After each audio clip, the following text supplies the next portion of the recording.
Teman-teman, pada edisi 15 ini, saat teduh kita membahas tulah yang ketiga, yaitu tulah nyamuk. Nasnya adalah Kitab Keluaran pasal 8 ayat 16 sampai dengan 19. Mendapat 2 kali hukuman melalui 2 tulah, air menjadi darah dan kutuk katak. Fir'aun masih mengeraskan hati. Dia tidak mau melepaskan bangsa Israel keluar dari Mesir sebagaimana yang diperintahkan Tuhan kepadanya. Apalagi semua yang dilakukan Musa dan Harun bisa juga dilakukan oleh ahli sihirnya. Maka berhati-hatilah dengan yang namanya rasionalisasi. Tidak semua yang dilakukan Tuhan irasional. Alam semesta ini adalah ciptaannya. Allah berdaulat atas semuanya. Dia berdaulat untuk menggunakan hukum alam untuk menyatakan pekerjaannya. Jangan seperti Fir'aun. Hanya karena ahli sihirnya bisa meniru apa yang dilakukan oleh Musa, maka Fir'aun mengabaikan perintah Tuhan. Mengabaikan tegurannya. Jangan jatuh kepada kesalahan yang sama. Kalau kita merasa bisa merasionalisasi apa yang Tuhan lakukan di muka bumi ini, dalam hidup ini, kita tidak akan pernah bisa percaya Tuhan. Karena itu, Tuhan langsung menimpakan tulah yang ketiga. Tidak seperti tulah yang pertama dan kedua yang diawali dengan peringatan, maka tulah nyamuk datang tanpa peringatan. Dalam ayat yang ke-16 dan 17 Tuhan berfirman, "Katakanlah kepada Harun, ulurkanlah tongkatmu dan pukulkanlah itu ke debu tanah, maka debu itu akan menjadi nyamuk di seluruh tanah Mesir." Lalu mereka berbuat demikian. Harun mengulurkan tangannya dengan tongkatnya dan memukulkannya ke debu tanah. Maka nyamuk-nyamuk itu hinggap pada manusia dan pada binatang. Segala debu tanah menjadi nyamuk di seluruh tanah Mesir. Dalam tulah yang ketiga ini, ada beberapa hal yang perlu kita perhatikan. Yang pertama, tulah ini berasal dari debu tanah. Harun memukulkan tongkatnya ke debu tanah, maka seperti yang dikatakan di dalam ayat yang ke-17, segala debu tanah menjadi nyamuk di seluruh tanah Mesir. Mengapa Tuhan menimpakan tulah nyamuk? Masyarakat Mesir kuno memiliki dewa tanah yang bernama Dewa Geb. Melalui tindakan Harun yang memukulkan tongkatnya ke debu tanah, dan debu tanah itu berubah menjadi nyamuk di seluruh tanah Mesir, itu untuk memukul kalah sistem kepercayaan Mesir tentang dewa tanah. Tanah memang sumber kehidupan Mesir, karena tanah menghasilkan bahan makanan, tetapi menyembah dewa tanah adalah sebuah kesalahan yang fatal. Ya, Tuhanlah yang menciptakan tanah. Tuhanlah yang menjadi sumber kesuburan dan juga menjadi sumber berkat. Tuhanlah yang seharusnya disembah. Tetapi orang Mesir tidak mengenal Tuhan yang menciptakan tanah. Ya, ketidaktahuan. Tidak ada yang lebih berbahaya dalam hidup ini selain daripada ketidaktahuan.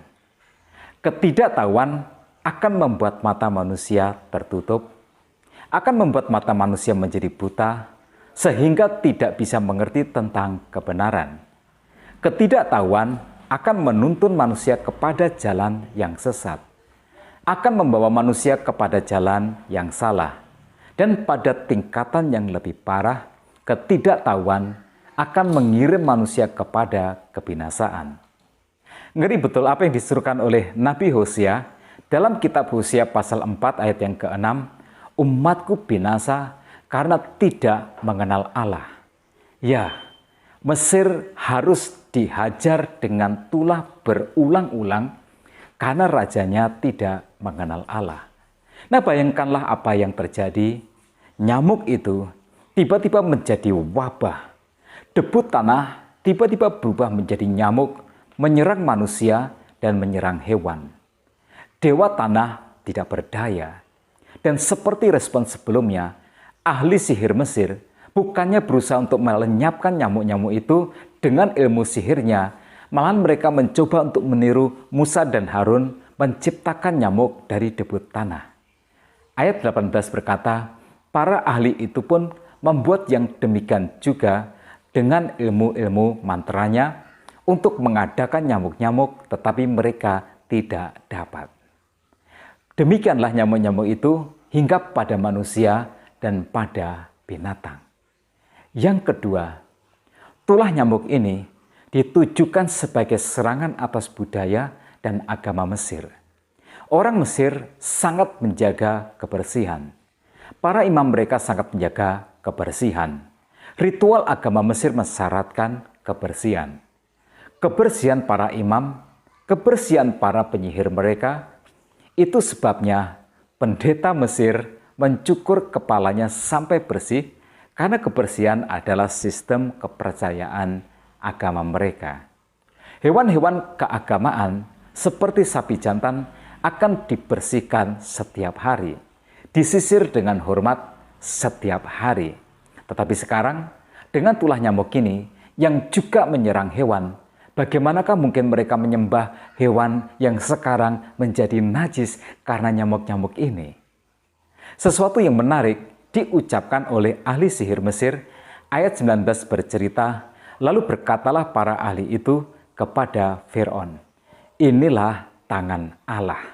Tetapi hati Fir'aun berkeras dan dia tidak mau mendengarkan mereka seperti yang telah difirmankan Tuhan. Ahli sihir Mesir menyerah. Ahli sihir Mesir mengaku kalah. Mereka berkata, inilah tangan Tuhan. Ya, tangan Tuhanlah yang melawan Mesir. Apa yang bisa kita pelajari dari kisah ini? Di balik wabah ini atau tulah ini, ada tangan Tuhan yang terajung. Jangan merasionalisasi segala sesuatu sampai kita tidak dapat melihat tangan Tuhan di balik sebuah wabah atau tulah. Begitu juga dengan kita saat ini. Saya percaya di balik pandemi yang kita alami, ada tangan jahat manusia yang sengaja menciptakan virus corona ini dengan tujuan tertentu.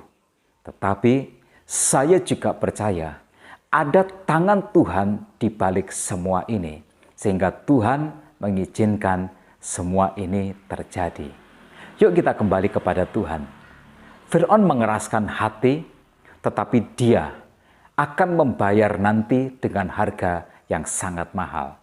Negerinya hancur, rakyatnya menjadi sengsara, dan dia sendiri nanti juga akan binasa.